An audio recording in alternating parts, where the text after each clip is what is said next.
നമസ്കാരം. റാഫ്റ്റോ ക്രിക്കറ്റിലേക്ക് അവർക്കും സ്വന്തം. ഇവന്മാരിത് എന്തുദ്ദേശിച്ചാണ്? SRHന്റെ ബാറ്റിംഗ് ഫയർ പവർ ഇത്തവണത്തെ ലേലം കഴിഞ്ഞപ്പോഴേ എല്ലാവരും പറഞ്ഞതാണ്. അതിപ്പോൾ കൃത്യമായിട്ട് കളിക്കളത്തിൽ അവർ മറ്റുള്ളവരെ അനുഭവിപ്പിക്കുകയുമാണ്.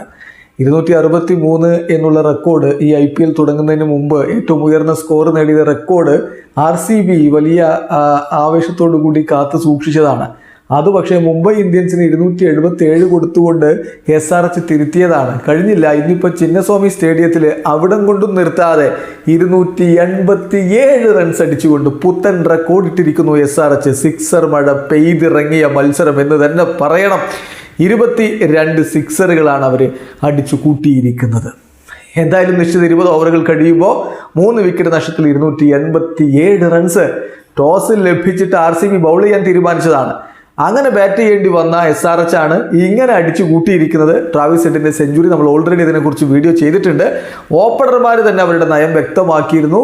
8 ഓവറുകളിൽ അവർ 100 റൺസ് കടന്നു പോയിരുന്നു. 9ാമത്തെ ഓവറിന്റെ തുടക്കത്തിലാണ് അഭിഷേക് ശർമ്മ മടങ്ങുന്നത്. അപ്പോഴേക്കും 108 റൺസിലേക്ക് അവരുടെ സ്കോർ എത്തിക്കഴിഞ്ഞിരുന്നു. 22 പന്തിൽ നിന്ന് 2 ഫോറും 2 സിക്സറും അടക്കം 34 റൺസാണ് അഭിഷേക് ശർമ്മ അടിച്ചത്. പിന്നെ ഹെൻറി ക്ലാസൻ ട്രാവിസ് ഹെഡിനെ കൂട്ടായിട്ടെത്തുന്നു. ക്ലാസനും ഹെഡും ചേർന്നുകൊണ്ട് ആഞ്ഞടിക്കുന്നു. 165 എത്തിയതിനു ശേഷമാണ് ഹെഡിന്റെ മടക്കം. അപ്പോഴേക്കും ഹെഡ് തന്റെ സെഞ്ചുറി കുറിച്ചിരുന്നു. 39 പന്തിൽ നിന്ന് സെഞ്ചുറി നേടി അദ്ദേഹം SRHന് വേണ്ടി ഏറ്റവും വേഗത്തിൽ സെഞ്ചുറി നേടുന്ന താരമായിട്ട് മാറി. എന്തായാലും 41 പന്തിൽ നിന്ന് 9 ഫോറും 8 സിക്സും അടക്കം അദ്ദേഹം 102 റൺസാണ് എടുത്തത്.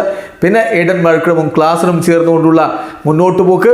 ഒടുവിൽ ക്ലാസൻ വീഴുമ്പോഴേക്കും സ്കോർ കാർഡിൽ 231 റൺസായി കഴിഞ്ഞിരുന്നു. ലോക്കി ഫെർഗൂസന്റെ ഒരു വൈഡായിട്ട് വന്ന ഫുൾ ടോസ് അടിക്കാനുള്ള ശ്രമത്തിലാണ് അദ്ദേഹം പുറത്താകുന്നത്. 31 പന്തിൽ നിന്ന് 2 ഫോറും 7 സിക്സും അടക്കം 67 റൺസാണ് ക്ലാസൻ അടിച്ചത്. മർക്രമും സമതും കൂടിയിട്ടാണ് ഫിനിഷിംഗ് ടച്ച് നടത്തിയത്. സമത് 10 പന്തുകളിൽ നിന്ന് 4 ഫോറും 3 സിക്സറും അടക്കം 37 റൺസ് അടിച്ചെടുത്താണ് ഈ പുത്തൻ റെക്കോർഡിലേക്ക് SRH എത്തിയത്. 17 പന്തിൽ നിന്ന് 2 ഫോറും 2 സിക്സും അടക്കം 32 റൺസുമായിട്ട് ഏഡൻ മർക്രമും പുറത്താകുന്നു. എന്താണ് RCBക്ക് ഇനി ചെയ്യാൻ പറ്റുക എന്നുള്ളത് കണ്ടറിയണം. ബൗളിംഗ് മോശമായതുകൊണ്ട് അവർ എല്ലാം ശരിയാക്കാൻ വേണ്ടി കൊണ്ടുവന്ന ലോക്കി ഫെർഗൂസിന് കിട്ടിയത് 4 ഓവറിൽ 52 റൺസാണെന്ന് ഓർക്കുക.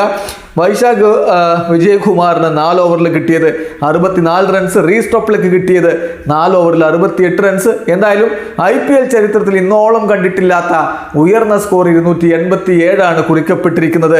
അത് മറികടക്കാൻ RCBക്ക് കഴിയുമോ? കഴിഞ്ഞാൽ അതൊരു മറ്റൊരു പുത്തൻ ചരിത്രമായിട്ട് അത് മാറുകയും ചെയ്യും. പക്ഷേ കാര്യങ്ങൾ ഒട്ടും എളുപ്പമായിരിക്കില്ല. കാത്തിരിക്കാം എന്തായിരിക്കും RCBയുടെ മറുപടി എന്നറിയാൻ വേണ്ടി. വീഡിയോ സാധിക്കുന്നു. ക്രിക്കറ്റ് ലോകത്തെ കൂടുതൽ വിശേഷങ്ങളുമായി റാഫ്റ്റോക്സ്.